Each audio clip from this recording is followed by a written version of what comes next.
They looked at the most successful men and women of the world, and they found that they had like 7, 8 things in common. And one of the things they all had in common was a routine. They are obsessed with their routine. They don't have a gap of wasted time in their routine. You know, I realized the reason why I'm so successful and the reason why I don't get in trouble like I used to when I was younger is because when I was younger, man, my schedule had so many gaps in it. The devil had like, okay, he might pray at 6, but my man is watching TV. He playing video games by 8:30. It's not that I'm sweeter than nobody. The devil can't get to me because all my time is taken up. And by the time he get to me, I'm asleep. I'm too asleep to sin. I'm just being real. 8:30, he like, Eric, you should. I'm like, bro, I'm tired. Come back to me tomorrow. You know what I'm saying? Like, tip me tomorrow, bro. I'm about to go to sleep. I'm good. Like, I'm just tired right now. He's like, but no, you want to? I'm like, I don't want to do that. I'm tired. But let's try tomorrow morning. All right, I'm being real. I get up at 8 o'clock in the morning. I'm sure he there like, I'm 3 o'clock in the morning. I'm sure he there like, yo, E, go back to sleep. Listen to me, I promise y'all. I got up the other day like at 3 o'clock in the morning, and I woke up and I was just walking around like this. I was like, I'm so tired. I heard the devil say, go back to sleep. I was like, yeah, you're right. I should go back to sleep. You know what I'm saying? I ain't gonna lie. I was like, bro, you want something? You know what I'm saying? He's like, why you getting up this early? You already #1 in the world. You already #1 in the world, E. You already doing what you're supposed to be doing. Like, E, you've been grinding. This go ahead, it's 3. And my body said, yo, E, what would you go back to sleep for? I said, I'm tired. My body said, you're not tired. I said, well, why would you say I'm not tired? He said, because you woke up without an alarm clock. You woke yourself up. So if you were tired, your body wouldn't let you get up. If you were tired, your body would make you sleep to 6. You got up, it's 3. No, what you don't want to do is the grind, but you're up.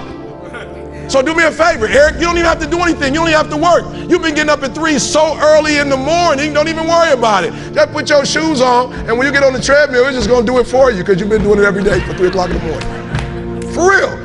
My body said, all you gotta do is put your shoes on. That's the hardest thing you gotta do. Just put your shoes on and I'll do the rest. I can't put your shoes on for you, but put your shoes on and then just go. And I just went and I was walking I do the 11 incline, boy, and I was just walking for an hour and I was just like, you know what, it's almost an hour. I don't feel like running. My body was like, don't even worry about it. We'll get to that when we get to it. I did my hour, was about to get off. My body was like, you know we run now. I said, what? We run now, let's go. You ain't tired? I said, I am tired. No, you're not, you just walked for an hour. You're not tired, Eric. Your brain is telling you some dumb stuff. If you were tired, you wouldn't have been able to walk for an hour. Okay, so let's do this. Just run for 2 minutes. I'm trying to help somebody right now go to a whole other level. The Bible, the reason why you go back to sleep is because you've always gone back to sleep. It's like a default. You go back to sleep because all you gotta do is stop going to sleep and then you're gonna stop going to sleep. All you gotta do is stop fussing and cussing and you're gonna stop fussing and cussing. All you gotta do is stop spending all the money you got and start saving it. Listen to me, I became #1 in the world. I became a millionaire not because I made more money. I became a millionaire because they told me millionaires only live off of 30% of their income. I want to make it plain for you. I became a millionaire because I did what millionaires did. I stopped living off 100%. I paid my tithe, and then I was like, all right, E, you only got 20% left. Put the rest up. So the first thing I did, listen to me, the very first thing I did to become rich, somebody said, E, to be rich, put 6 months of your earning to the side. So I was like, all right, bet. That's what the rich told me to do. So I put 6 months to the side. How long did it take? I don't remember, but I put it to the side. Then somebody was like, yo, E, you need to put 100,000 to the side. I was like, all right, 100,000. DD, we're gonna put 100,000 to the side. Then somebody was like, yo, you need to get your credit score up to 800. I was like, all right, then get my credit score up to 800. And then somebody said, ET, if you want to be Tony Robbins, there's no way you'll be able to be like those dudes when you don't have the language they have. You need to go get your master's and a PhD from a white institution. I said, what? I went to Oakwood. I went to HBCU. He was like, yeah, but you didn't learn the language of Zig Ziglar at Oakwood. So Oakwood is a phenomenal place. Oh, y'all not hearing what I'm saying. I just said something and you missed it. Now you need to go to Michigan State University. CJ, you see my master's degree anywhere? What about my PhD? Not in the office, not at church. You didn't see it in my house? I didn't go to Michigan State to get a PhD. I went to Michigan State to learn the majority language. You can't speak in corporate when you say avalanche. It doesn't make my community inferior, but I can't. So I went to every single class, and when the teachers was talking, they thought I was just doing homework. I wasn't. I was listening to how they conjugate verbs.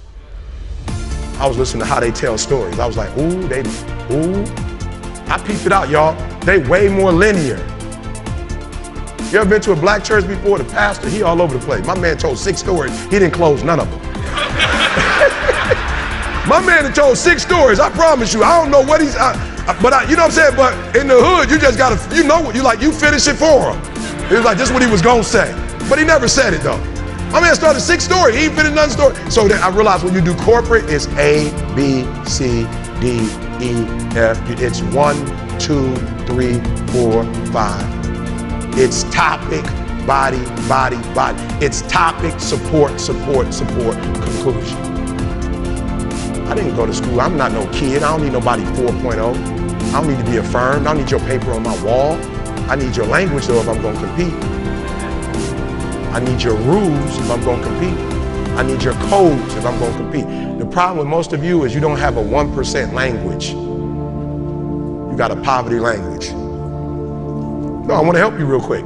You think Warren Buffett reading just to be reading? The majority of you are poor because you read poor stuff. You watch poor stuff. You on Instagram watching fights.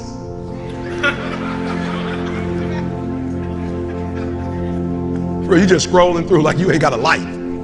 For real, some of y'all on Instagram, you on there for 30 minutes. If I ask you what you saw, you don't even know. You just scrolling through. That's a poverty mindset. Rich people don't waste time. They realize it's their most important commodity. They don't watch a lot of TV. They don't do a lot of entertainment. If they're not working, they're studying their craft and getting better at their craft. Okay, I'm sorry. Okay, let me say it one more time. There was a language that I needed to learn. Does it mean I need to abandon the language that I learned? Absolutely not. Does it mean I need to put on a shirt and tie? Listen to me. When I do corporate, I promise you, if I look like this, I probably don't look this good. Sometimes I got on shorts and a t-shirt.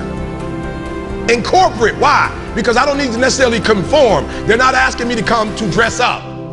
But I'm so good at what I do, they don't even require a suit. Are you hearing what I'm saying? Some of us don't want to wear a suit, but you're not on that level though. Or you want to wear a suit and act as if your suit is going to compensate for what you are inferior at. Your suit don't make your language sweet. For real, some of you wear suits because you think like you're going to impress somebody with a suit, and you might get in the door, but sooner or later they're going to find out who you are. So I need you to stop having the poverty mindset. So when I quit my job to be an entrepreneur, my mom was like, whoa, what are you doing? I was like, I'm quit. My mom was like, don't you dare quit. You're going to embarrass me. You got a wife and kids. Does YouTube have insurance? Does YouTube have a 401k? And I was like, yo, mom, I ain't trying to be funny and I ain't trying to be disrespectful. I love you, but you can't teach me how to be a millionaire because you're not one. You come from the working class, and I'm not mad at you, Mom. We wouldn't be where we are without you, but you told me that every generation is supposed to get better. So I'll take your values, but I won't take your work ethic. Because rich people don't work, they think. The working class will never get rich. It wasn't designed. Oh, okay. Listen to me, this country became a wealthy country because they had employees they didn't have to pay. That's not like a rocket science. So when this country had to start paying people, they want to pay the least. The 3% that run the world, they're not trying. Let me tell you how I know. I'm from Detroit. We just laid off 15,000 workers, and the president of GM, she just got $22 million. We got $22 million to give one person when we laid off 15,000 people, and we took their health care that's already paid for. No disrespect to nobody, and I ain't playing no victim because I'm not a victim. Rich people don't work, they think. Poor people work. Poor people go, clock in, I make this much an hour. Rich people go, I put them to work and I make this much an hour. See, what happens is you're working for you and your family one, they got 40 of you working at one time. So they giving you 20% and then they keeping the 80% off of 15,000 people. That's enough to have $22 million. So what you have to decide is, are you gonna keep being the 99% or are you ready to be a part of the 1%? Because it doesn't make a difference where you come from, high school dropout. It doesn't make a difference where you come from, GED. It doesn't make a difference where you come from, sleeping in abandoned buildings. It doesn't make a difference where you come from, a 17-year-old mom that got pregnant. It doesn't make a difference where you come from, south side of Chicago. It doesn't make a difference where you come from, pretty much raised in Detroit. It doesn't make a difference where you come from, took 12 years to get a 4-year degree. It doesn't make a difference. You know what makes a difference? What makes a difference is when you become a 99% or a 1%. When I start thinking like, acting like, and behaving like a 1%er, everything changed. Is that clear?